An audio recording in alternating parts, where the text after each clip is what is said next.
So, ఇప్పుడే మనకు మరో బ్రేకింగ్ న్యూస్ అనమాట. ఏపీలో ఉద్యోగులకు సంబంధించి కీలక అప్డేట్‌తో నేను ముందుకొచ్చాను. మార్కెటింగ్ శాఖలో 133 మందికి పదోన్నతులు.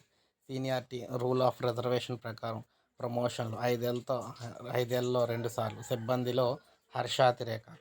మార్కెటింగ్ శాఖలో సీనియారిటీ, రూల్ ఆఫ్ రిజర్వేషన్ ప్రాతిపదికన 133 మందికి పదోన్నతులు కల్పించారు. గతంలో ఏళ్ల తరబడి పదోన్నతులకు నోచుకునే వారికి గడిచిన 4.5 ఏళ్లలో 2 సార్లు పదోన్నతులు కల్పించడంలో మార్కెటింగ్ శాఖ సిబ్బందితో హర్షాతిరేకాలు వ్యక్తమవుతున్నాయన్నమాట. తాజాగా రికార్డు స్థాయిలో 133 మందికి పదోన్నతి కల్పించారు. వీరిలో యూడీసీ, అసిస్టెంట్ సెక్రటరీ స్థాయి నుంచి ఏడీ స్థాయి వరకు కూడా ఉన్నారన్నమాట.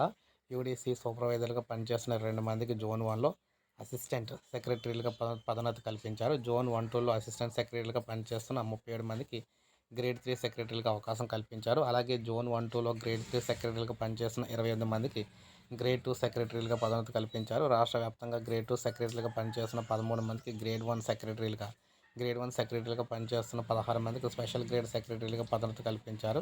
ముగ్గురు central marketing fund service senior అసిస్టెంట్లకు సూపరింటెండెంట్ హోదా కల్పించారు. కాగా ముగ్గురు అసిస్టెంట్ డైరెక్టర్లను డీసీఎంఏలుగా, నలుగురిని